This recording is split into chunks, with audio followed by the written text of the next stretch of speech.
You're listening to the Balanced Educator Podcast, episode number 35.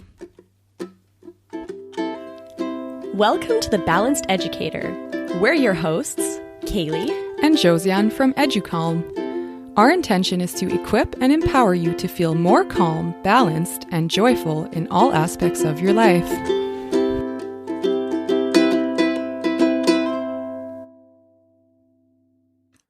Hey everyone, welcome to the Balanced Educator Podcast.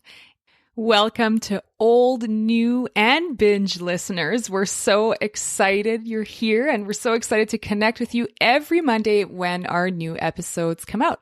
Thank you so much for sharing your time with us, and let's get into this episode.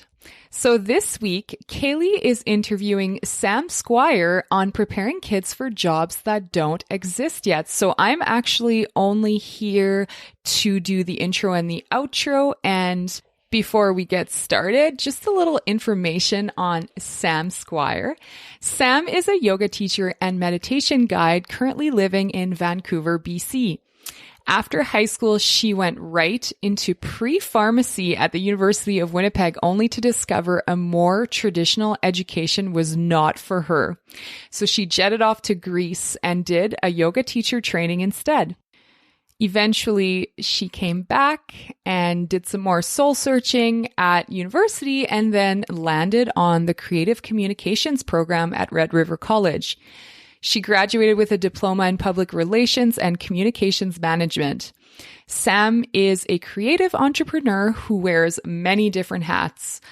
Right now, she spends her time working on her latest entrepreneurial endeavor, the Soul Squad Community, an online yoga and meditation program. And I can tell you from experience that the Soul Squad community is such a great place to be, such a nice community to be a part of. I've absolutely loved this program. And no, she is not paying us to tell you this right now. Just absolutely loving it. Just an FYI, in the middle of this episode, there was a crazy downpour, so you'll probably hear that in the background. Kaylee didn't want to interrupt the flow of the conversation, so you'll just have to bear the sound of the downpour. So we want to remind you before we get started that enrollment for EduCalm Classroom and École EduCalm is open.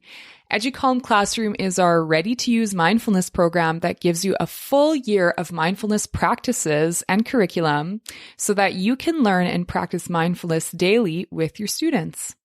When you enroll in EduCalm Classroom, you have access to all of our guided mindfulness practices, lessons, and activities in both English and French, which we know is super helpful for French immersion teachers like us. I have been using EduCalm Classroom in my own space, teaching grades 5-6 students. And it's been so fun because the teacher that I'm partnered with, just because I'm part-time, she's using it in English because she teaches ELA, and I'm using it in French because I'm teaching Français. So pretty awesome to have it in both languages. And my experience so far this year is really positive.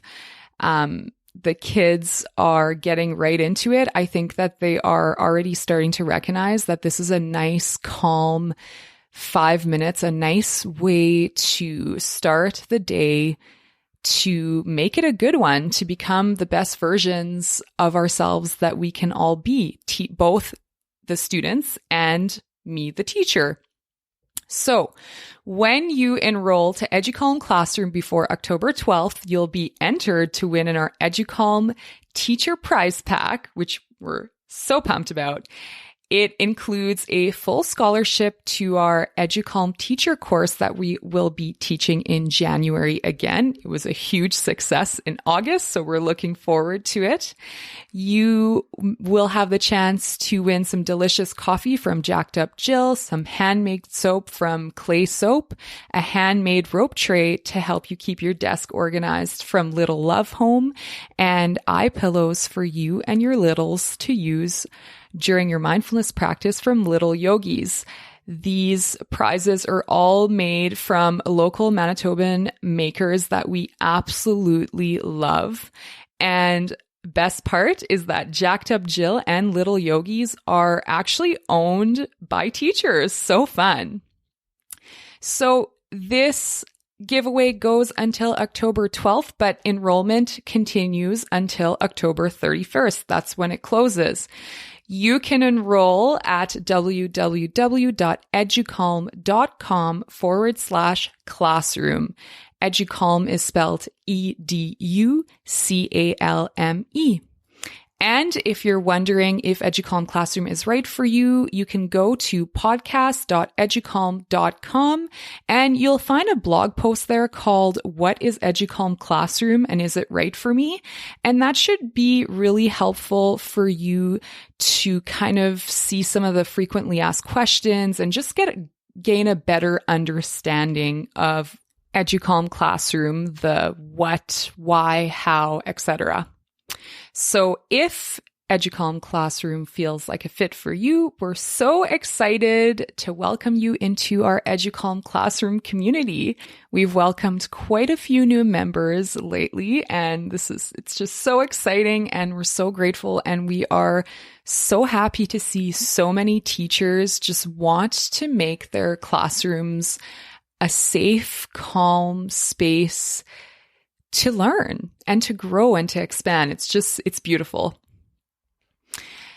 So without further ado, let's get into this awesome interview with Sam Squire.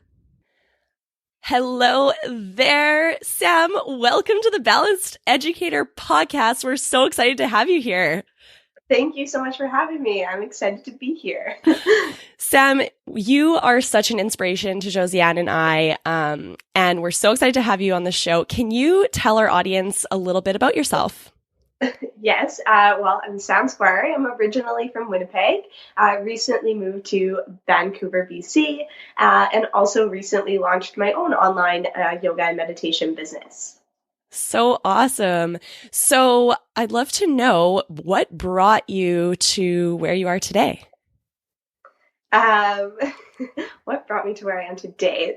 Do you mean with like business and yoga, or do you mean like physically moving out west? Or tell me what led you to having your own business rather than doing the traditional path of, getting a 9-to-5, a secure 9-to-5. Instead, you're running your own business, which comes with so much more on your plate. So what brought you to that and wanting to share meditation and yoga with people?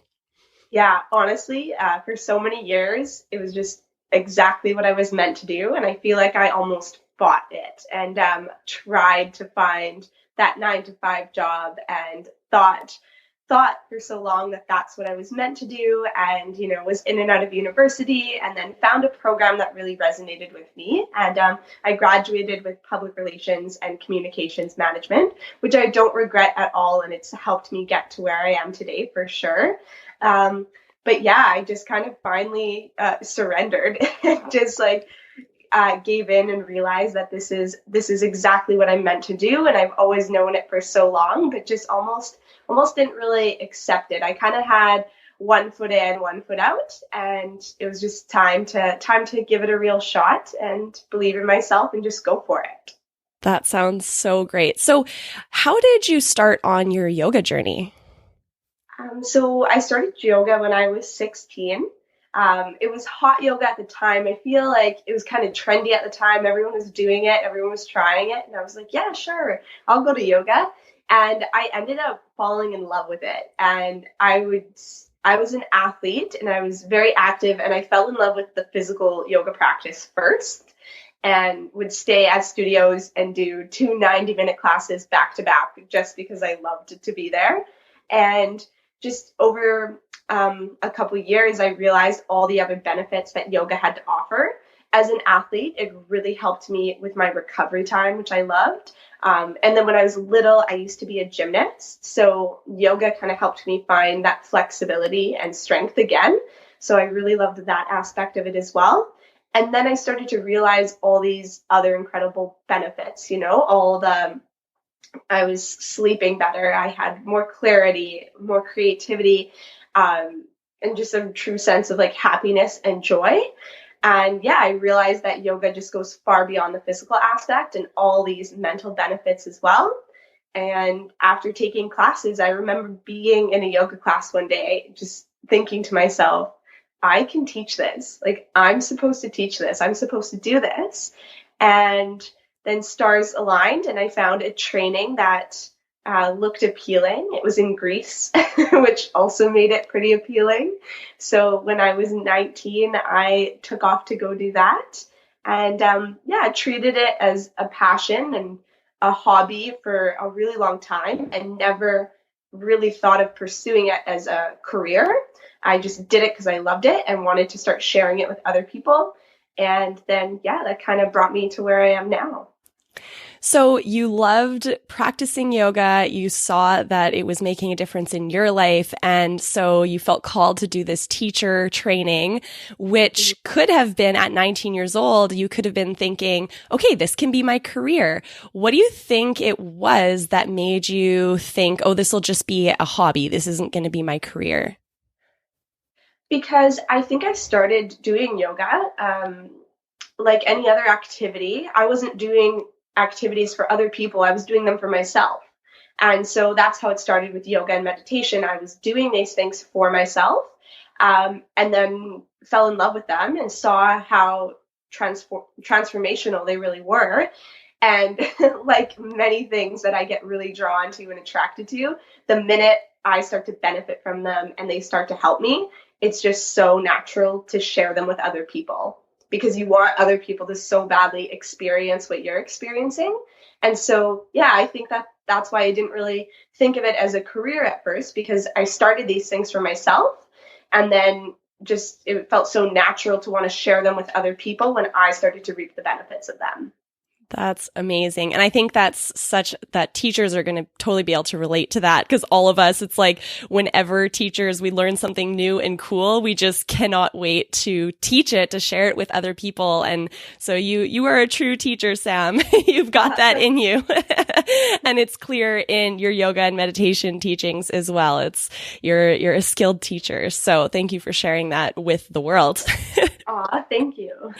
So, Sam, one of the reasons that we have you on the podcast today is the world is changing right now quite rapidly. And as the world is changing with what sort of jobs are available to people, there's like this whole new realm, all these new possibilities, and it's new jobs, new possibilities are coming up all over the place that we never could have imagined before. Mm-hmm. So what you're doing right now is essentially a job that didn't really exist, wasn't really an option when you were in high school. So can you tell us a little bit more about like the nitty-gritty of what you're doing right now with the Soul Squad and how that works? Yeah. So with the Soul Squad, it is very much an online business. And right now, for the most part, it's a one-woman show. I have hired a few people to help me in a couple specific areas, and maybe I'm sure it will grow, and it'll grow a team one day, but starting a little bit smaller right now. For the most part, it's just me. So I kind of tackle many areas of this online business, from filming the yoga videos to editing the yoga videos to producing the meditations and all the voiceovers that go along with it. So to actually create and produce all the content of the program itself that people are receiving.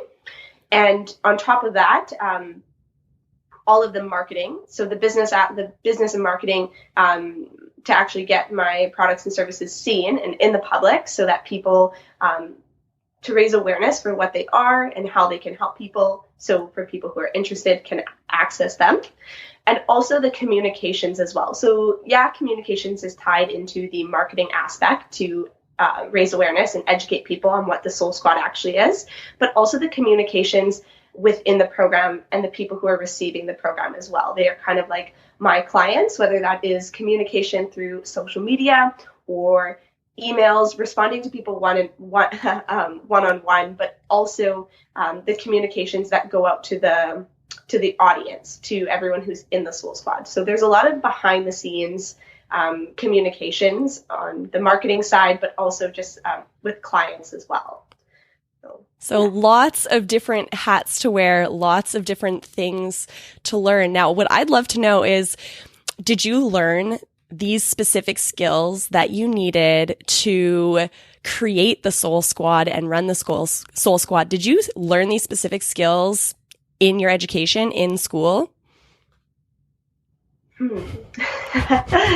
I'm trying to think. Like, for the most part, like, no, not necessarily in like elementary school, middle school, or high school.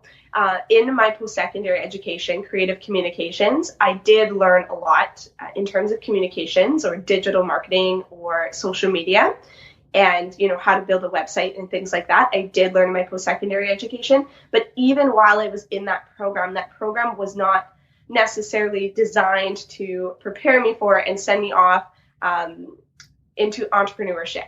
You know, that program, for the most part, even though I did feel like that program gave me a lot of tools to help me get to where I am today.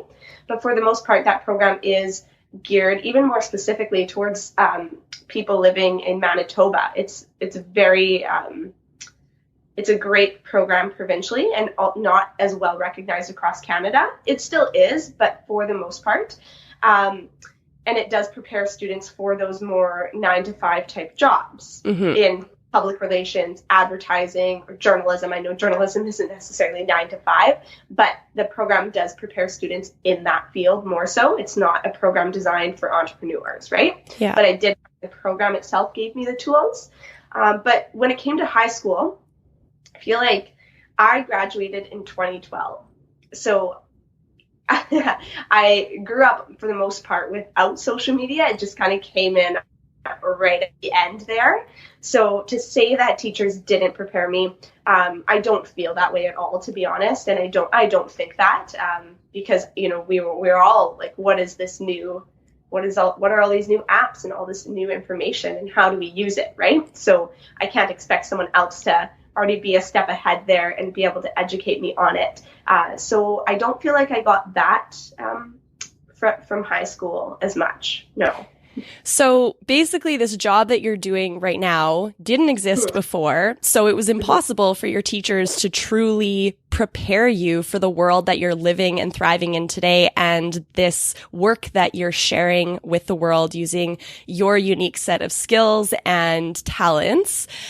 You've had to do a lot of your own learning, right? You've had to teach yourself a lot of these editing skills and recording and a lot of the things that you're using to run your business now was self-taught. Am I right? Yeah. So this brings me to how we were talking about the jobs that we are preparing our students for right now in schools don't actually exist yet. So I think a lot of teachers right now are thinking of, okay, if I don't know exactly what job I'm preparing my students for, like, what should I be teaching them? What should I be focusing on? So looking back, Sam, what do you think are some of the, rather than specific skills that teachers taught you, what are some of the attitudes or beliefs or ways of being in the world that contributed to, that you learned through your teachers, maybe less specifically and more just what they shared with you in how they treated you or what they made seem important in the classroom?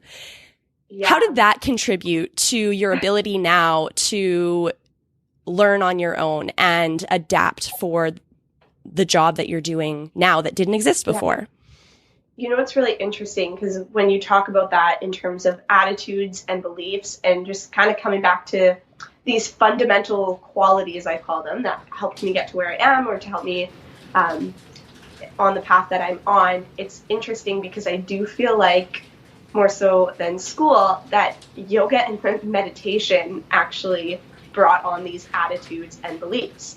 And I think it really comes down to, and we can absolutely teach them in school, and I definitely got some of them in school, was just coming back to compassion, kindness, citizenship, and creativity. That if we're just really focusing on those tools to give students, they're going to thrive in no matter what career they go into, including jobs that we don't know exist yet. And it's interesting because I found that I learned so much of that through yoga. You know, yoga and meditation are these outlets for creativity.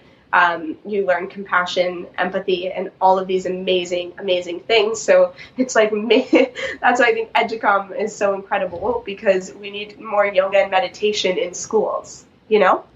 But back to your question in terms of what I did learn in school, these qualities definitely came up in school. But I also felt like I learned them through yoga and meditation, which is really interesting. But when you ask that question, there's actually one teacher really specifically who kind of immediately comes to mind. Her name is Mrs. McLaughlin, or Tara McLaughlin, and she was my creative writing teacher. She meant English, I believe grade 11 and 12. And I never really liked English. And it's so funny because I ended up going into communications, but I was never a strong writer. In high school, I was always math and science. But her creative writing class, I kept very few things from high school. And one thing I kept was this duotang, which was our reader's writer's notebook. And I still flip to it for inspiration. And it's from my grade 12 class. And I think that what Mrs. McLaughlin really taught me was, I think she gave a lot of freedom. She gave a lot of freedom, and she had a very open mind. And I think that may be really important for teachers, is to kind of keep these open minds. You know, if these jobs that we don't know exist yet, you know, once upon a time, being a YouTuber or an influencer was probably laughed at, you know, and now there's students who already are making a lot of money and they haven't even graduated yet, and they have jobs like these. So anyways, she was very kind. She's very open-minded. But one thing that she really, really fostered was creativity. And so to be able to express yourself and be creative and have someone kind of help guide you, and guide you without any judgment whatsoever, can bring a lot of incredible things to light. So I think that was really a really important something important that I learned in high school was from her specifically. Yeah. That sounds great. So through this journal that you did in class, could you explain a little bit more about that? I think teachers might be thinking, what is this exactly? And maybe I can do this in my classroom. Yeah, so we had these notebooks, and basically it was a duotang filled with our own loose leaf, and it was filled with lots of stuff. So sometimes she would give us a writing prompt after reading certain chapters of a book. And I forget, I believe we had to write in it a certain number of times a week, and she would come by and just sort of check it. One thing that I really liked doing was she would give us an opportunity to do free writes, where you just kind of write whatever you're thinking, whatever your thoughts are, and just keep going. There was other stuff, like one time we had to put in a photo essay and put in these pictures and write about these pictures. One time we cut up magazines and newspapers and articles, different words, and made these collages and things like that. So it was all sorts of different creative stuff. And sometimes I flip back to it for quotes or inspiration and things like that. That's so great. So it sounds like in this project or whatever it was that you were doing, she cared more about hearing your opinions, about giving you the opportunity to express yourself, about learning more about your own thoughts and your beliefs, and just giving you the chance to get to know yourself better. Am I right?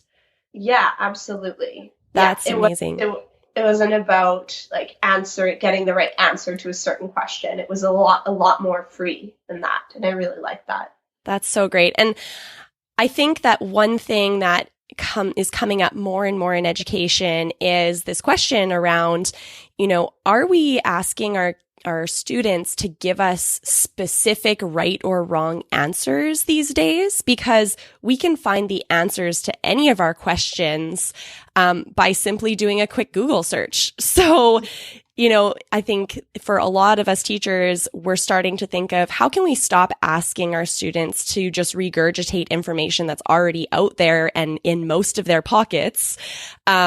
And how can we take it a step further to get them to be more creative and think of their own opinions and figure out what they like and what they want to share with the world?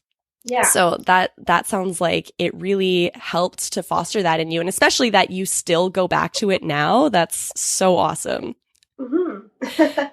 Yeah. So cool. So I would love to know your opinion if you were to get in front of a bunch of teachers, which you are right now, because we have lots of teachers that listen to this podcast.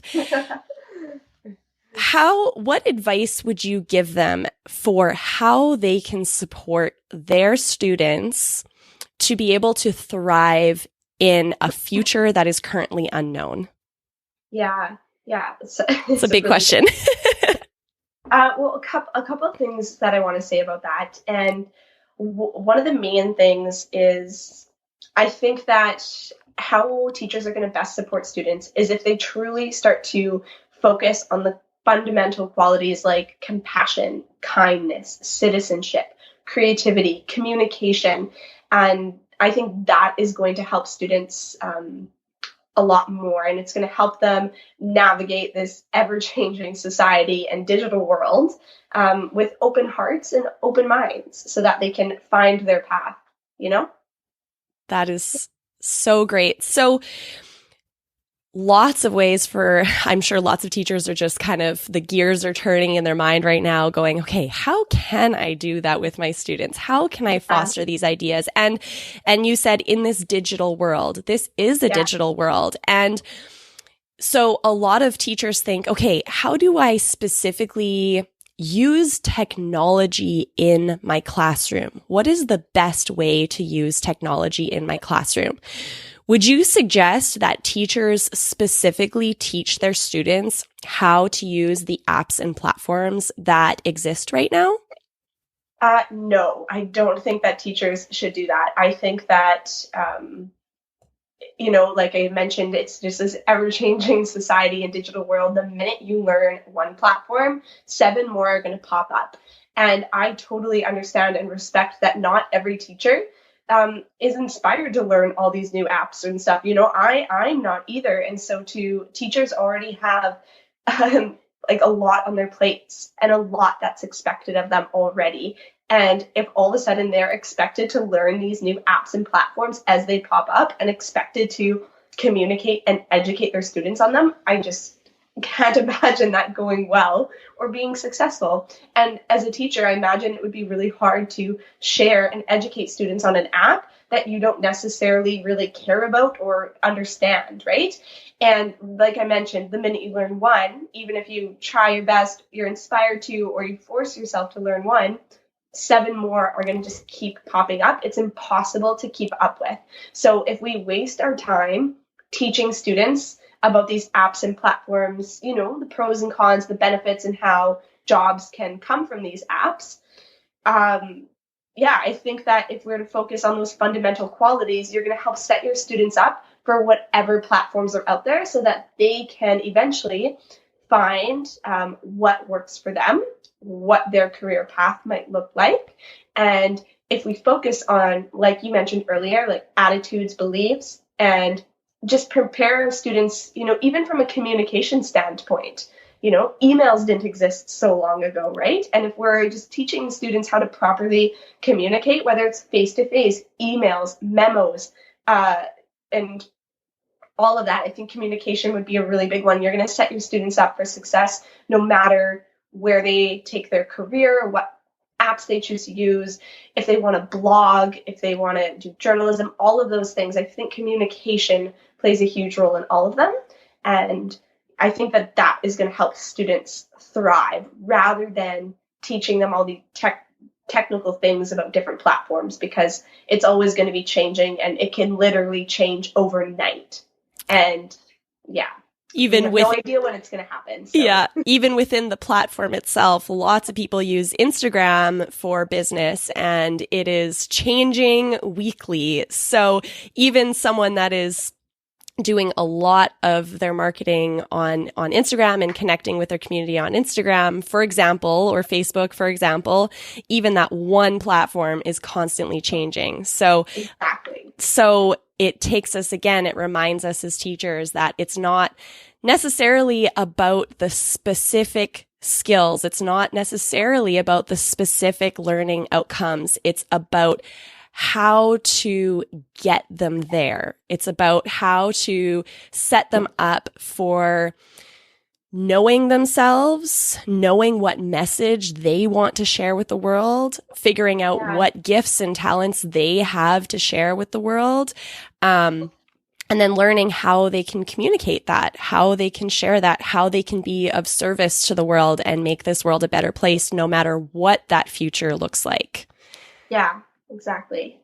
Kind of on top of that question, I just wanted to offer a few more things that I think might be helpful for teachers. Because you were talking about, I'm sharing these qualities that I think will help students thrive, but it's like, okay, how do we teach students these qualities? Like, how do we foster creativity and teach them kindness and all these things? Well, I do think that communication might be a little bit easier for teachers to grapple with that idea of teaching students how to properly communicate, no matter what type of classroom or setting. I think communication is so, so, so important. And, you think about writing an Instagram caption or a Facebook caption or sending an email or a memo. And, if we have strong communication skills, no matter what profession you go into, that is going to help you so much. So I think that's something really important that teachers could focus on to help students thrive. And then in terms of other things like compassion and kindness and creativity, well, I have two things that have personally really helped me. So maybe it will help teachers. And one of them is seriously yoga and meditation. And I think we're seeing more and more of it in schools, which just makes complete sense to me. You know what I mean? So I think that there's ways to introduce those things into the classrooms, like a little bit is better than nothing. Those are what really helped me understand and find those qualities, which helped me on the path that I'm on. And also another thing that I think teachers could do, especially in high school. I don't know about elementary or middle school, but, and again, my high school teacher, Tara McLaughlin, she does this now. She has students start blogs. And I think that blogging is a really great way for students to stay connected to communication and to improve their writing skills. But it's also a way to foster creativity. It's also a way to get them using something digital. How many blogs turn into full-blown businesses, right? And that might be for a student, that might happen to someone in high school. It's also just a creative outlet for students who maybe have maybe they love to bake or they love to make crafts or, and it can be a focus for their blog. And for other students, it might feel more like a journal or just a place for them to write. So I think that could be a really, really helpful tool that might even turn into something bigger for a lot of students. And at the very least, it will get them writing more, which I never think is a bad thing. So it's good. I think there's probably a lot of teachers right now breathing a sigh of relief to understand that really it's about going back to the basics and teaching those core skills and not overcomplicating things. I think right now in a lot of schools, there's a huge push for technology and things are beginning to get overly complicated. But what you're sharing is it comes down to the basics of proper communication that can be learned with paper, old-fashioned paper and pen, writing it down, learning how to get your ideas across, learning how to share your ideas, your beliefs, your values, the message you have to share with the world. And it doesn't have to get complicated. We don't have to throw in all these technology tools. And there are amazing platforms that make blogging so easy. And so if that's something that teachers want to do in their classroom, you're infusing a little bit of technology, getting kids used to to writing on a computer, to learning how to post something, without having all this craziness of all these million apps that you have to be teaching. Just come back to basics, learn how to communicate. You just said it so perfectly. I wish I said it. Like, that is exactly what I'm trying to say, is just coming back to the basics. And I also loved what you said about infusing a bit of technology. You know, we know that technology or social media, like, they both have their pros and their cons. And I think that it's going to be, in a positive way, like a new challenge for us as humans to find and pull the positives.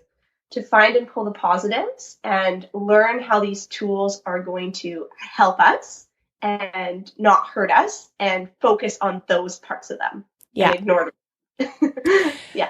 So, Sam, I'd love your opinion on something. There's a lot of focus these days on social media and how it can be really difficult for teens these days to be living in a social media world, that can come with cyberbullying and things like that. And I think as parents and as teachers, we are confronted with this a little bit of fear because we don't know how to protect our kids in this social media world. Do you have any suggestions for how parents and teachers can help their kids thrive and use these tools that exist and are going to be there and the kids are going to want to use in a way that is with kindness, compassion, and uplifting rather than a struggle? Yeah. Well, one thing I was thinking about earlier when we were chatting and talking about the digital world is, I know once upon a time teachers, and they still are, expected to deal with classroom problems or bullying happening in school or on the school grounds and stuff like that. The minute we got the internet, even MSN Messenger, social media, it's like, okay, it's now cyberbullying is happening 24/7, and now teachers are expected to deal with this. And I think that is just, teachers are all of a sudden, I feel like teachers more and more are becoming expected to teach kids all these things that they maybe should be learning at home or like other areas of life, not necessarily at school. All of a sudden we need to educate kids on bullying and recycling and zero waste and all these other components of life, where it's like all of a sudden we literally don't have time for math class. So I don't know how teachers do it. Like, I have so much respect for teachers because I don't know how they do it. And believe me, I think back to high school and I don't blame any of my teachers for anything. I'm just like, you guys did a great job. Because I don't know how teachers manage it all and are expected to deal with all these things. And I feel like you kind of answered the question already by saying, okay, how do we solve this problem? And in my head, I'm thinking, okay, it comes back to the fundamental quality of kindness. If we can teach people just how to be good, honest, genuine, kind people, it's going to create more peace and eliminate that bullying, whether it's on the school grounds or cyberbullying. And so it's like, okay, well, how do we teach students how to be kind to one another? I also think that teaching people and students how to be more open-minded and less judgmental. I think that we can be scared as you're growing up in school, even beyond school. People are always learning who they are and discovering their own identity. And I think that in school, it can be maybe scary to share who you are because you're still learning who you are too.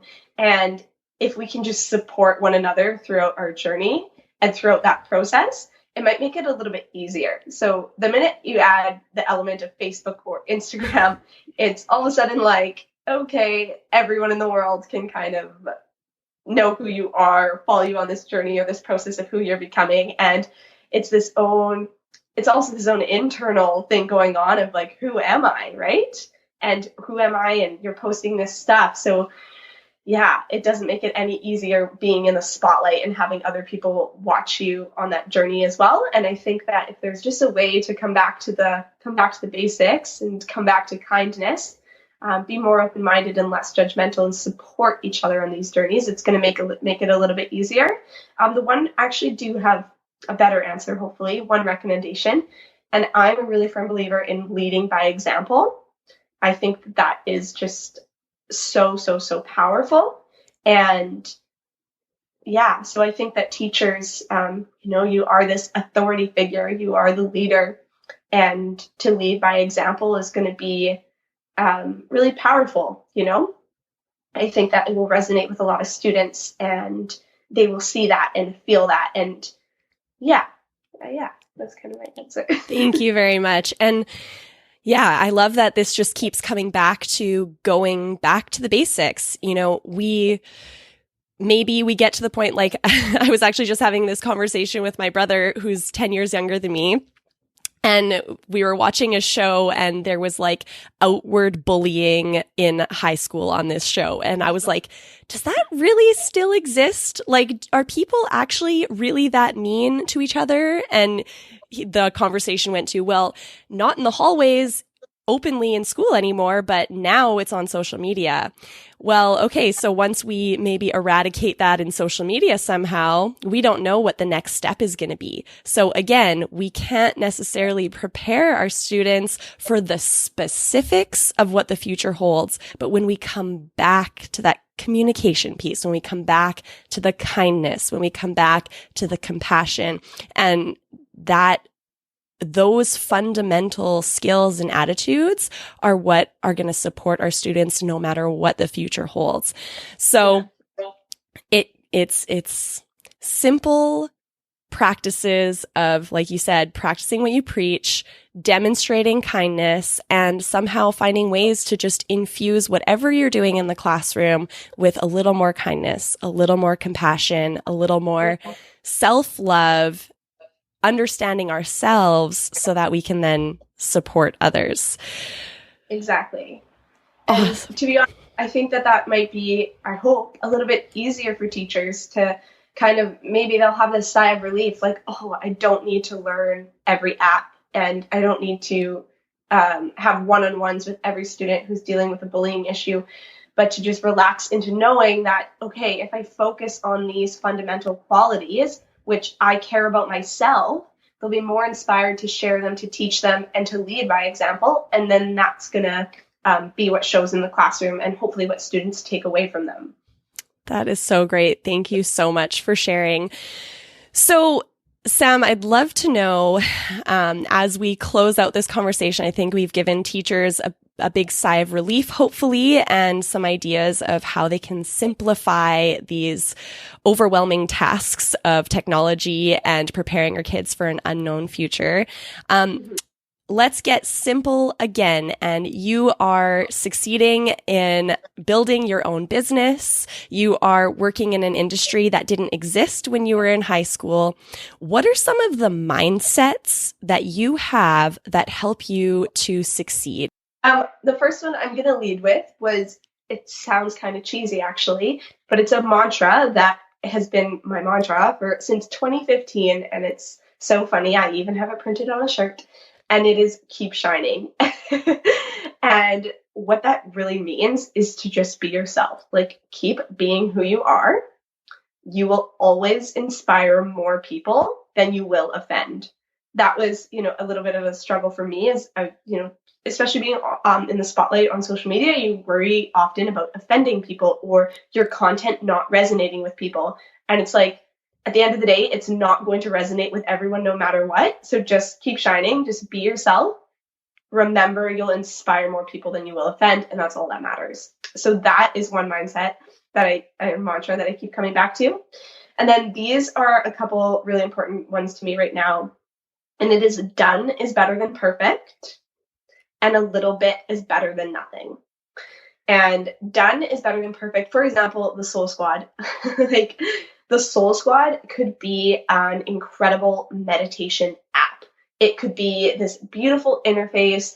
It could have a whole team behind it supporting it. and all these amazing features. But the reality is I don't have the funds to create something like that yet in my life, tens of thousands of dollars. And so I went for it anyways. I was like, you know what? I can do this, and I can build a website, and I can learn these softwares. And yeah, they're expensive, but not as expensive as developing an app. So you know what? Done is better than perfect. I'm going to start with this. And so done is better than perfect. I kind of carry with me in every area of my life, but that is one example for you. That is going to be, that's going to be so helpful for teachers, because in the teaching world, we've got a lot of recovering perfectionists that want their lessons, want everything they do to be perfect right out of the gate. And I love that you said, done is better than perfect. Start where you are, and you can build on it later. Exactly. With mindfulness in the classroom, just try with a little bit and see where it goes. You don't have to go full bore from the beginning. Just done is better than perfect. Start, and then you can build on it. All right. What's the next one?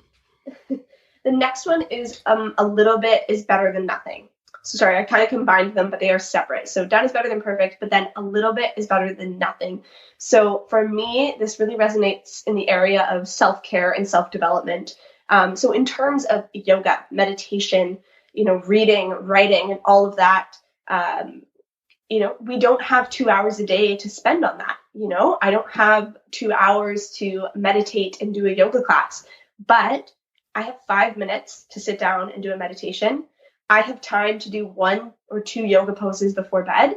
And you just have to remember that a little bit is better than nothing, because if you just keep putting it off and think you don't have time for it, then you're not going to reap any benefits at all. And when you have this mindset that a little bit is better than nothing, sometimes one pose is the same as doing a class. It's all in your mindset.